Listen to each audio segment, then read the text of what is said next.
In the beginning, God created the universe and a planet called Earth. Humans were formed in God's image to continue God's work.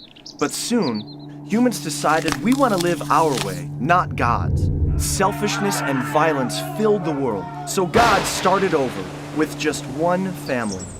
And God made a covenant with a man named Abraham. The land around you is now yours. Your family will be my blessing to the entire world. In just a few generations, they grew into a large nation named Israel. The Egyptians became fearful and forced the Israelites to be their slaves. Through a humble leader named Moses, God led the Israelites in a great exodus back toward their promised land. Along the journey, God gave laws and commands to help the Israelites follow God's ways. Finally, after 40 years of struggle and complaining in the desert, the Israelites arrived back home in the promised land. In victory, the people worshipped God, but soon after, they turned from God and lived their own rebellious ways. This became a pattern from generation to generation. Israel's greatest judge was Samuel. He followed God's ways and spoke for God as a prophet. He told Israel that God was the only king they ever needed. But they desired to be like the corrupt nations surrounding them and insisted, "We want a human king who we can see to rule over us just like the other nations." So Samuel found a man named Saul to be Israel's first king. His reign began well, but before long, Saul stopped following God's ways and made many bad decisions. So Samuel told Saul, "Because you have turned your back on God, God has rejected you as a king." Samuel's search for the next king led to a courageous young shepherd boy named David. When David grew up to be king, God blessed him and the Israelites greatly. But David was not perfect. He had an affair with a married woman and committed a murder to cover it up. But deep inside, David always loved God and would return to living in God's ways. Known as the poet warrior, he wrote music to God called psalms, heartfelt expressions of prayer, struggle, and thankfulness. After many years as king, David gave the throne to his son Solomon. God also told David, "One day, one of your descendants will rule with a kingdom that will never end." Solomon succeeded his father David, becoming the richest king in Israel's history.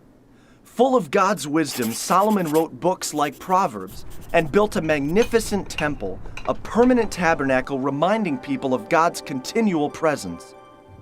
But Solomon strayed from God, marrying corrupt wives who led him into worshiping false gods.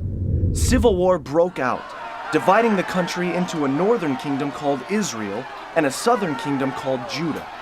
Soon, both of these kingdoms were led by corrupt kings who ignored God's ways. During this time, prophets were sent as messengers, calling the Israelites to return to God.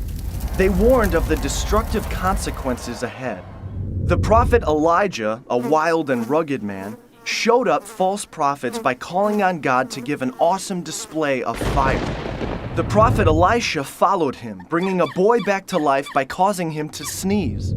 These prophets challenged the Israelites and their kings to return to God's better ways. But the Israelites would not listen. Distracted in their own rebellion, other nations swept in and conquered both of the kingdoms of Israel and Judah. God's people were forced out of the promised land, and many were taken away to be slaves once again. The temple was destroyed, and the people lost everything. This was a time called the exile, where many of the Israelites, now called Jews, were scattered across different lands. One prophet named Daniel was sent to a city named Babylon. The law demanded that everyone pray only to the king of Babylon, but Daniel refused and prayed to God 3 times a day.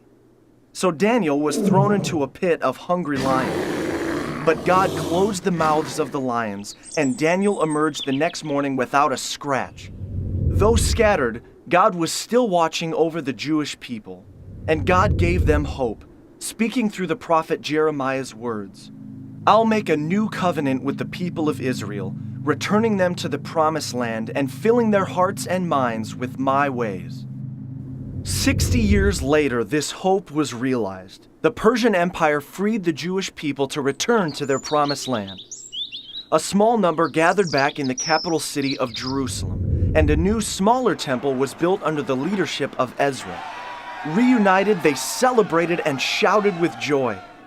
But the elders wept in remembrance of what was lost. Prophets like Malachi and Isaiah pointed to the future and a coming king, a Messiah, one who would fully restore Israel and bring a new kingdom of peace. So the Jewish people waited and hoped, and God would not speak through the prophets again for 400 years.